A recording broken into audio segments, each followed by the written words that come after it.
No problem. ఇప్పుడు ఇది చెవుల పైన. సార్ ఒకసారి చూడండి, మోకాలు మడపండి హాయిగా. గుడ్. ఈ సైడ్ ఇష్యూ ఉంది, నెమ్మదిగా ఈ సైడ్ మళ్ళీ నడుము మలపొద్దు, చేతి నెమ్మదిగా ఇటు వచ్చినట్టు తీసుకోండి. గుడ్. ఒక 1 minute అంతే, అంతకంటే ఎక్కువ అవసరం లేదు. సార్ 2 చేతులు కాదు, ఒక చేతే.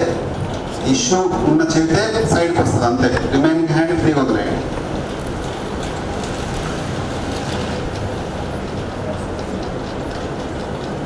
వన్ మినిట్ తర్వాత హాయిగా లేవచ్చు. మీరు ఏ సైడ్ ఇష్యూ ఉందో ఆ సైడ్ చేయండి. ఏ సైడ్ ఇష్యూ లేని వాళ్ళు 2 సైడ్లు చేసుకోవచ్చు.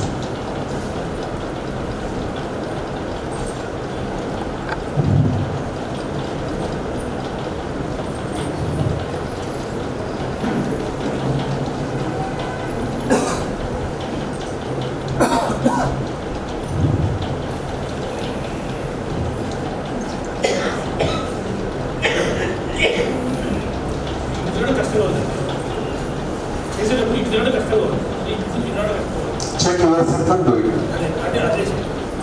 Shoulder issue, a shoulder head side problem unte upside homework మీకు ఇంటి దగ్గర. ఓకే, స్టిల్ నేను ప్రొఫెషనల్ టెక్నిక్ చేయట్లేదు, అర్థమవుతుందా? నేను ఇంకా టచ్ చేయట్లేదు ఏ పేషెంట్, సార్ని ఇంకా టచ్ చేయలేదు. జస్ట్ హోంవర్క్ మనం ఇచ్చేది సార్ చేసుకుంటానంటే మీరు చేసుకుంటున్నారు. ఓకే,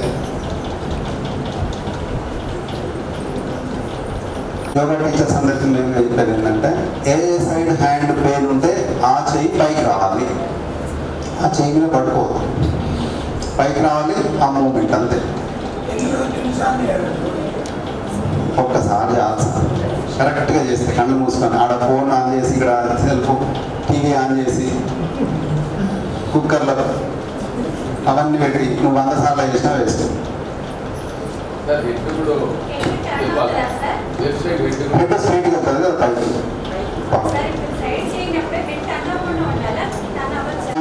10 minutes కూడా ప్రాబ్లం ఉంటుంది. ఇప్పుడు సార్కు షోల్డర్ హెవీగా ఉంది ఈ సార్కు. Okay, it's take time. 5 minutes అయితే